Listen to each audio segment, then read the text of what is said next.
Thank you, Jim. Thank you also to Ryan. I've been lucky to be able to attend a number of these sessions, and they run so smoothly, despite the many presenters and, of course, the large volume of people that are very interested in the great work that Jim, you, Ryan, and your colleagues are putting together. So thank you, and thank you for the opportunity to talk to colleagues on the call. What I'll do is I'll share my screen. Give me one moment to bring up the appropriate. Just let me know if it is coming through.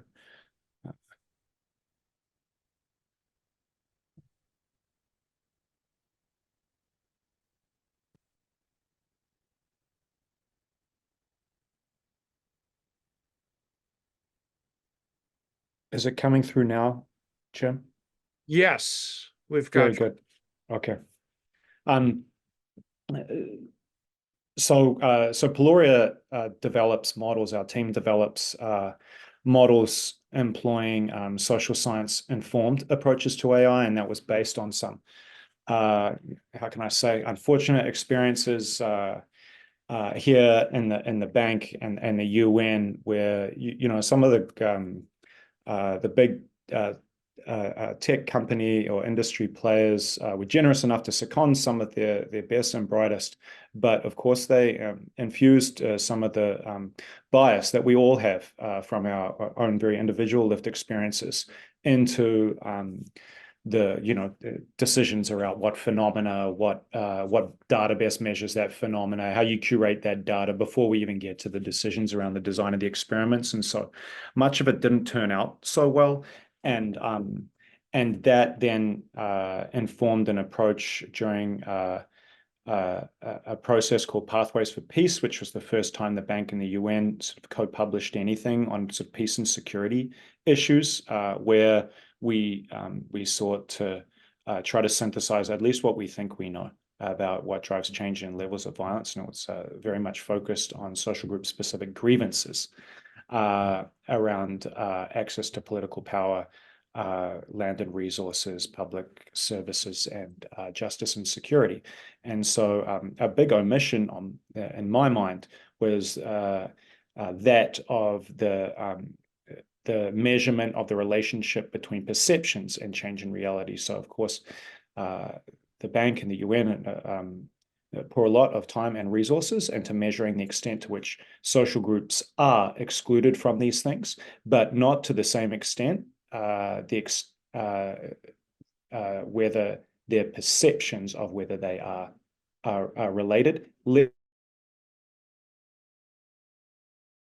alone between change in reality, change in perceptions of it, and then change in levels of violence. And so that drove some work funded by a similar study undertaken by the UK government that was the development of a model forecasting change in levels of violence in Kenya, and that was read by some colleagues in the US government over in their DARPA research organization, and they introduced me to USIP's chief data scientist, Professor Rohini Srihari, who you would have seen on the previous slide. She was then chief data scientist there. They said, okay, she's often on our leaderboard when we have challenges and these sorts of things to predict X or Y, and you should talk with her. And we had shared some similar bureaucratic frustrations about how the approaches to data science. And so she left USIP and co-founded Peloria with me. And since then, we've been developing these models for governments and international organizations, and now the private sector.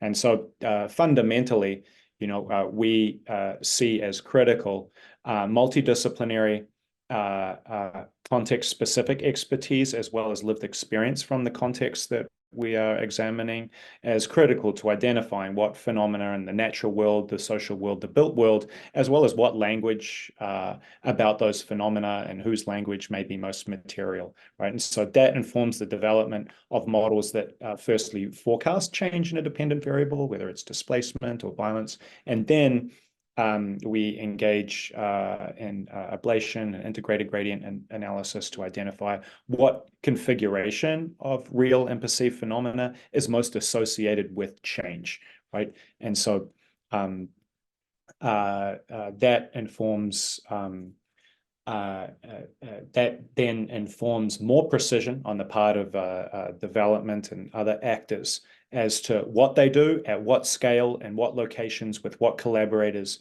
where, and how they communicate about it, and so that they can enhance their development impact. This is a model developed for the bank, where, of course, we're trying to understand, what is driving change and levels of violence.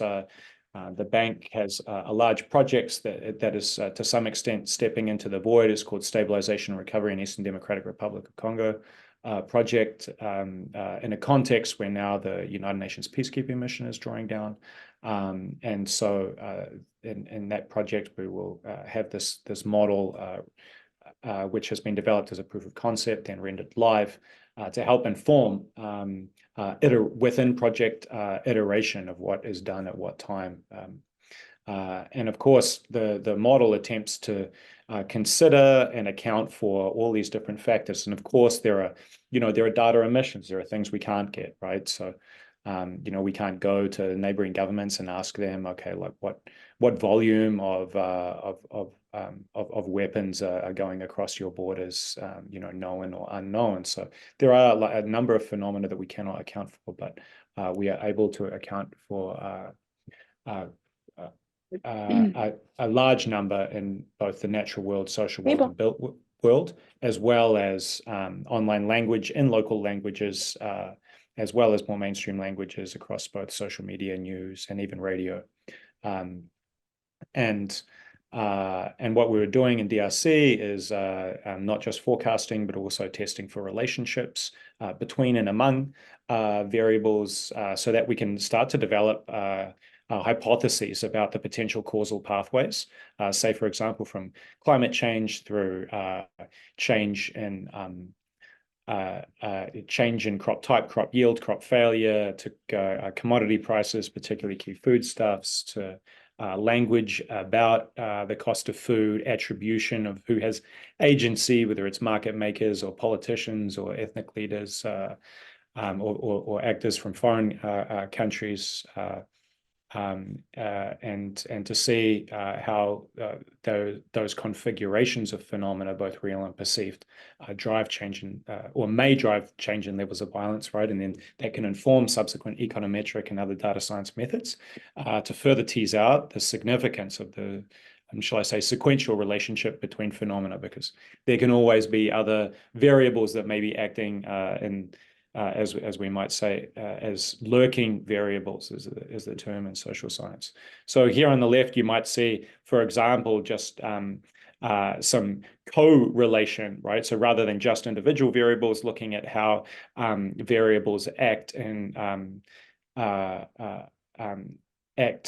in the aggregate with others to have a larger relationship to the dependent variable, and then you can see just change in generic language across all social media and online news about different topics over time. Of course, these are very sort of generic, high-level overviews, but then on the right, you can see change.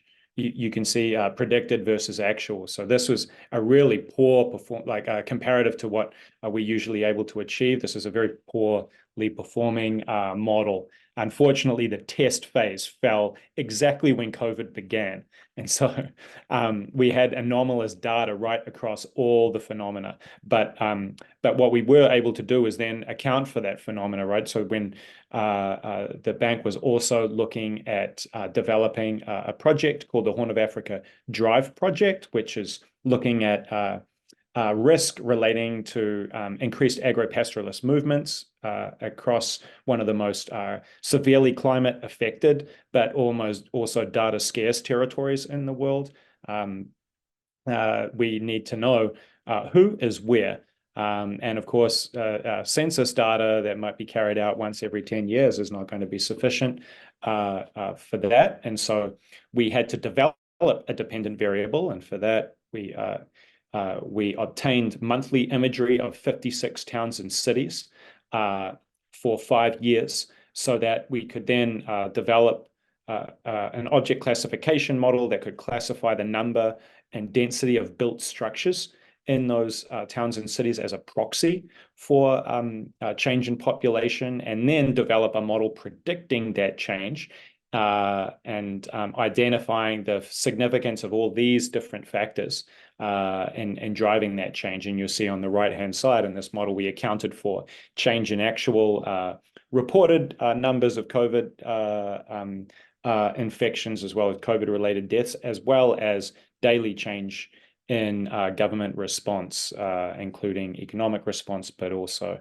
change in constraints on certain freedoms of movement. And so here you can see the utility of using monthly change in built structure data as opposed to household survey data. But it doesn't mean that the household survey data is not of use, because it enables us to then, by triangulating the built structure data with the household survey data, we can start to look at, okay, on average, how many people are in a built structure? And on average, what is the household vulnerability of people in a built structure derived from a representative sample from household surveys in a number of these 56 towns and cities that you can see demarcated on the right-hand side in the borderlands territory of Ethiopia, Somalia, and Kenya by these red outlines. And so this then enables the bank to not only see population change, but potentially change in level of household vulnerability, so it can better target the activities that are supported under the Horn of Africa Drive project in different locations. And this is a kind of a generic overview, but it gives you some insight into the fact that, you know, there were these 32 different features, or I should say 32 groups of features. There are many more, and I'll kind of illustrate that in another case in a moment. But it captures, and they're grouped together in this pie chart that you see on the right-hand side, to economic conditions, climate and geolocation conditions, conflict events in terms, and social perceptions about all these different things. And its attempt really to explore in effect a theory of change that's very crudely produced in the diagram on the left-hand side, about, you know, what's driving these agropastoralists to move further and further in search of grazable land and come into contact with communities that they haven't historically. So that's driving tensions. There's a land reform ongoing in, say, in northern Kenya at the same time. There's, of course, conflict in Al-Shabaab, and more importantly, even the perception of the level of conflict or the likelihood of conflict forthcoming that we're trying to account for.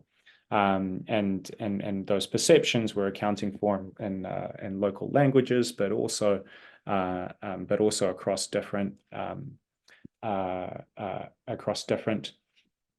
platforms, not just social media and online news as well. And it throws up sort of very curious and often counterintuitive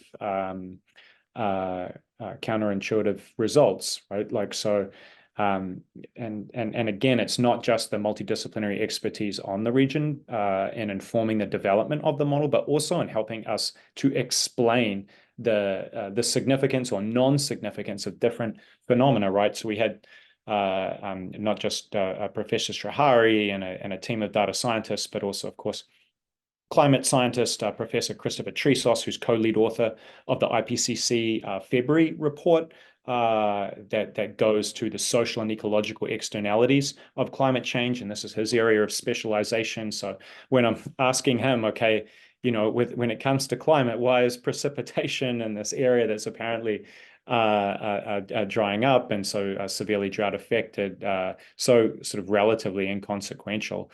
And he'll say, actually, it's about the data, right? Like within the geographic granularity of the precipitation data is very poor. And so within any given data point, you'll actually have multiple microclimates. So that's why when we've crudely described it as mountain area, but we account for the proximity to different types of water sources or lakes or rivers or water points, but mountain area speaks to actual level of geographic elevation, which we have at much higher geographic resolution. And so his view was, okay, that's actually a better representation of change in levels of precipitation than the actual precipitation data. And often it's just these kinds of phenomena or these kind of explanations that enable us to then undertake further experimentation to then explore and tease out some of these hypotheses that whether it's a security studies expert, a sociologist, an anthropologist, a development economist, or a climate scientist in that case would have. And so here we have like a performance over different look-ahead periods. So in effect, the models are forecasting either a reasonably static level of population or a significant increase. So a decrease or a relatively static level of population, maybe a small increase or a significant increase, as was agreed with the client. And here's how you might sort of think of developing like a similar thing for the Northern Triangle countries of Guatemala, El Salvador, and Honduras, where you might be trying to understand, okay, or forecast, volume of persons coming from individual departamentos in these countries towards migrating at least out of them, quite possibly towards the US border, and then identifying what configuration of real and perceived phenomena may be associated with that change. And then that is what informs greater precision as to the allocation of resources, not just specific to countries, but to, I keep pressing the button inadvertently, as to what to do, where, at what scale, when, with whom, and how to communicate about it so that we can foster environments that people don't feel they have to leave. I'll just jump onto a quick description of a model developed in a small island state in the Pacific, where we don't have enough episodes of social unrest to try to forecast social unrest. So we engaged in multidisciplinary analysis of what we think might be most associated with change in levels of social unrest. And the thing that came back most prominently was change in levels, preceding levels of crime. We didn't have data to test that. It looks like we have that data here, but actually we had to generate that data. So what we did was we developed a model that automated the identification of newspaper reports of crime incidents from the 3 main newspapers in that country, which is even more data scarce than the Horn of Africa, if you'd believe it. They have a population of less than 1 million people. And so then we're able to produce, and this is again a kind of a crude attempt to visualize the data disparity of, say, if we're able to get maybe reports from government counterparts that might be annualized levels of data, and you see that up in the top left, compared to daily levels of newspaper reported crime, which we would always caveat as not necessarily representative of the actual levels of crime. But then we're able to develop a model forecasting change in the levels of crime. And here you see an example of predicted levels of crime versus actual levels of crime. And then, on the left, rather than grouping all the different phenomena together, we've sort of left it disaggregated, which isn't much use because there's so many phenomena, both real and perceived, that you can't even see the writing. But I thought I'd just take the liberty of going on maybe a little longer than I was supposed to. So my apologies, Jim. I'll leave it back to the start and hand back to you. And very excited to hear from Eric and to answer any questions that any of you may have. Thank you. Should I stop sharing the screen now, right? Yes. Yep. Thanks, Chris. Okay, Eric, it's over to you. All right. Give me 1 second here.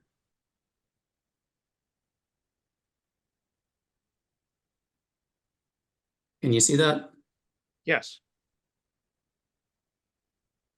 All right, Jim. Thanks for having me, and thanks to everyone there. I didn't get a chance to scroll through all the participants, but it looks like we have a good-sized crowd, and I appreciate being able to talk to you all. This is a project that has been around for a couple of years, and it took us a few years to figure out how to do it right. And so it's had a public presence for about 18 months now. And I'm curious what you all think. So you're interested in the prevention of large-scale horrible events, and the conceptualization of this project was a little bit different, but I'm going to argue, at least towards the end, that our kind of data might be really useful for the kinds of things you all are interested in. So this began and continues to be largely funded by USAID. The conceit was basically democratic backsliding is happening very quickly around the world. Our data on regimes, political regimes, and sort of key characteristics of them tends to be annual and tends to move slowly. So the world is moving fast, the data is moving slow. And then we had this conceit that maybe if we could sort of accelerate the provision of data on different features of political regimes, that we might be able to actually forecast some of those things. So that's where this project is sort of coming from. And towards the end, I want to talk about some things that we're working on that I think lend themselves more clearly to what this group seems to be interested in.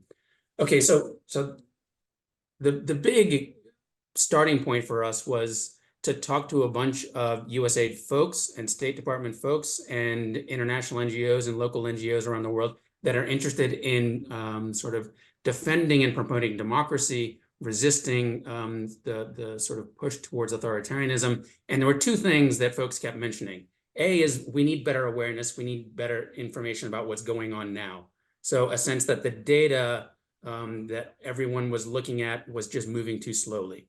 Our solution to this was the mass scraping of online news, plus the use of these large language models that you all have probably been reading about in the newspaper, if not deploying on your own, to sort of classify all of that into 42 different kinds of event types. I'll talk a little bit more about what those things are. Some of those are things you can get data on elsewhere, like violent events and nonviolent events and arrests and protests. A lot of our events are distinctive in the sense that, cabinet reshuffling, defamation cases, corruption at high frequency. These kinds of things are, I think we're the only ones that are generating this kind of systematic high frequency data. All of this is this descriptive data, this awareness data you can think of is available on the website.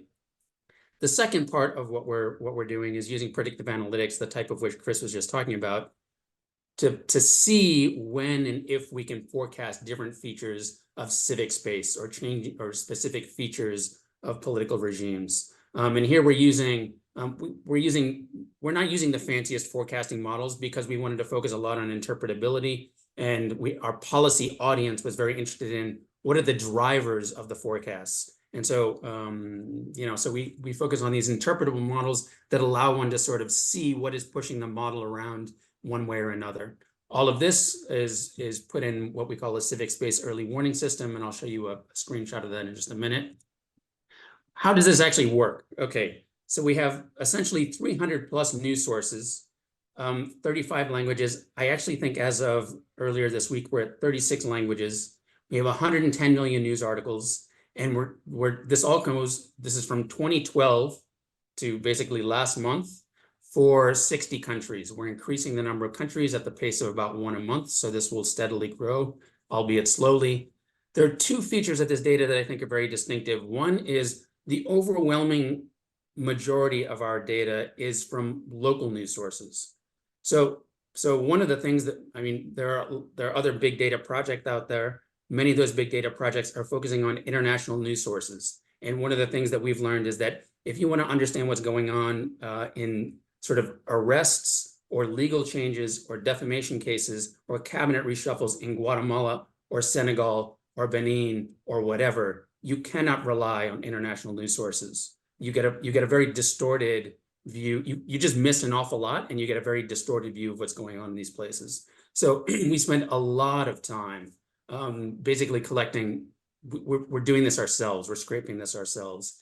And the second is closely related to this, which is there are other big scraping projects out there, GDELT and Wayback and LexisNexis and whatever. And even if you spend $1 gazillion on LexisNexis, you generally are not going to get as good a coverage as what we have.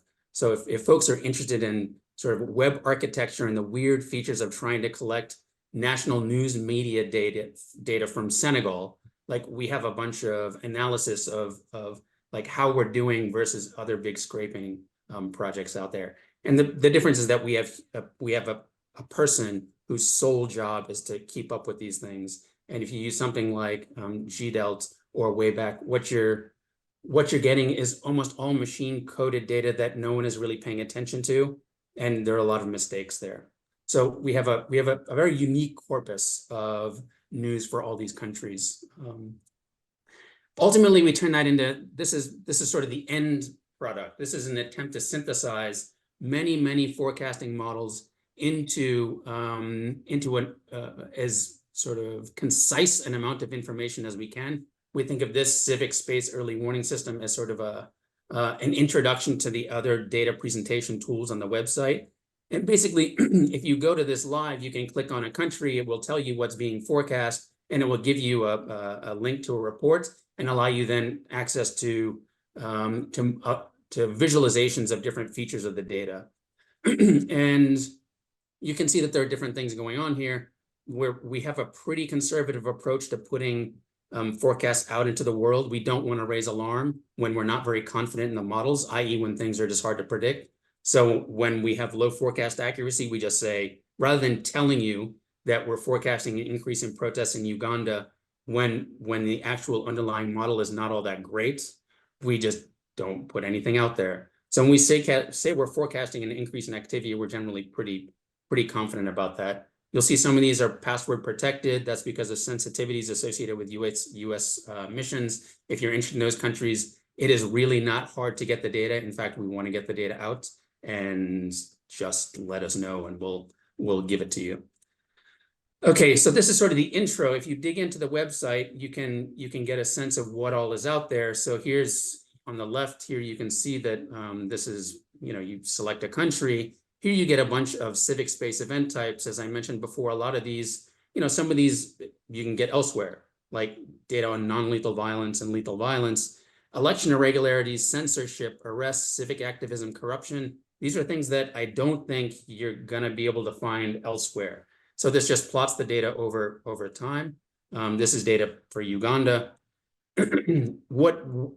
These spikes correspond to real things in the world. So if you dig into the actual underlying article data, what you see is in these 4 spikes, what's going on is these things. So this is reporting on arrests in Uganda. These are different arrests at different points in time that had major civic implications. And this is this is what we're aggregating. And when we see spikes in the data at this point, we have a lot of confidence that what we're seeing is reflective of something of important dynamics on the ground. Okay, so you can, whatever country you're interested, whatever event type you're interested in, you can go to the website and you can explore these different things. We also, of course, are interested in the forecasting component. And I just want to give you, what I want to do here is just give you an example and then provide a very quick summary of how we're doing. So this is an example. This to me is an interesting example because civic activism. So you can think of civic activism as when NGOs or other sort of organized interests in societies make claims on the government. Okay, this is at the monthly level. I don't think there's other systematic data on this. So it's a kind of thing that people think is important, but that there isn't other data out there. This is also an interesting case because when we did this forecast, so the solid line is our data, the dashed line is the forecast, and the shaded area is the uncertainty around the forecast. Okay, so when we first forecasted this in December of 2022, this, if I were to show you all the data on civic activism for Angola, you would see that this is the highest point in the entire series from 2012 every month until now. So this was a very, very stark prediction. This is what the nice thing about what we do on the website is that each time we update a country, we revisit how we've done. So we tell you if we forecasted something, did we in fact see that thing? Okay, so this is what actually happened when we went back and looked at Angola. The actual spike happened a month earlier. This is very common. We don't, like, when we say something is coming, we tend to say the quarter that it's coming. We're not like, we don't know exactly what the month is. And I think there's no point in actually getting to that level of precision. We can't really, I could report it out, but I think this is what we tend to see when we forecast something accurately is we're getting the levels about right, whether it comes a month before or a month after is sort of, from the point of view of a policy planner, I think is less important. This is what actually, so this is a bunch of stories about what actually happened that month in Angola that resulted in that large spike. And I just want to point to this one story down here to emphasize how cool these large language models are. So you can see that this uses the language of militants, which is, I think in the old days, this would have been classified by old models as something having to do with sort of an insurgent group. This isn't an insurgent group. These are civic militants who are making a claim on the government. And this particular article is properly classified. It's just to say that underneath this big spike that we forecast is a series of events that were substantively important in Angola. This gives you an extremely high-level overview of how we've been doing. So we started releasing forecasts in about November of 2022. And when we put something out there, we tell people whether we got it or we didn't get it, where we hover between sort of a 70 and 76% success rate. And interestingly, this is across a bunch of different kinds of event types and a bunch of different countries, right? So we properly forecast purges in Kyrgyzstan and Rwanda, legal changes in South Africa and Georgia, civic activism in Senegal, protests in Tunisia. It's possible, surprisingly enough to me, when we started out this project, I would not have believed this to be possible. We can forecast these things in some cases some of the time. And when we have good performing models and we put this out to the world, we're running at about a 70+% success rate. Every time we update a country, we update clusters of countries, we send this out to an email list of about 600, mostly USG related folks, USG and partners. This is an example of an update. In this case, we updated all of these countries. We sort of give a brief summary of the major events in the country, and then we have a review of what we forecasted last time and whether we got it. And then below this would be anything that we're forecasting for the future. And I say, please join, because if you want to be on the email list, just let me know. Send me your email and I'm happy to add you. We send these out about once a month. Okay, last slide. So this is what we're doing in terms of dissemination. This gives you a sense of what the audience is. Our consumers seem to be US government types and local US government partners in lots of countries. So this project, we do a lot of talks actually with local NGO types that are thinking maybe they can use this for planning purposes, i.e. if you're a local NGO in Uganda and you're seeing an increased, a powerful forecast for increased arrests, maybe you use this as another tool in your strategic planning. So these are the kinds of folks that seem to be using the website. In terms of applications, we have an awful lot of ongoing projects, well, past and ongoing projects with USAID. Oftentimes, these are a function of specific interests of missions. So we've done research on the impact, for instance, of legal restrictions on the press, on how the press goes about reporting at the level of individual articles. We're currently working on a project. The State Department has asked us to see if we can forecast travel advisories. To the extent that travel advisories represent a sort of bad things, like in the extreme case, the closure of a U.S. embassy. Obviously, that has huge implications for the U.S. government and for the embassy involved. So we're trying to see if our data might not be useful as a predictor of changes in the intensity of travel advisories.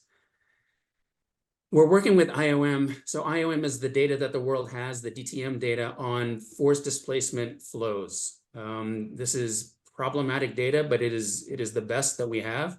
And we're working with IOM to see if we can't forecast at the level of months changes in the flows of the forcefully displaced in countries around the world. The last is a proposal that we have out to the U.S. mission in South Sudan.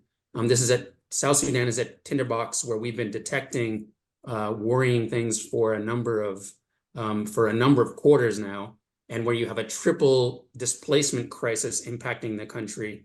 And so we've proposed sort of a souped up version of what I've presented here for South Sudan, where we would make this very, very local and work with field teams in order to hopefully sort of reduce the potential for conflict from Sudan spreading into South Sudan, and from returning refugees from Uganda back to South Sudan, from all of these things that are placing enormous pressure on local communities. So so this is the sort of stuff that I think gets closer to sort of atrocity prevention and the use of big data for the purposes that I assume some of you are here. And with that, I'll just say thanks. Happy to talk about these things in more detail.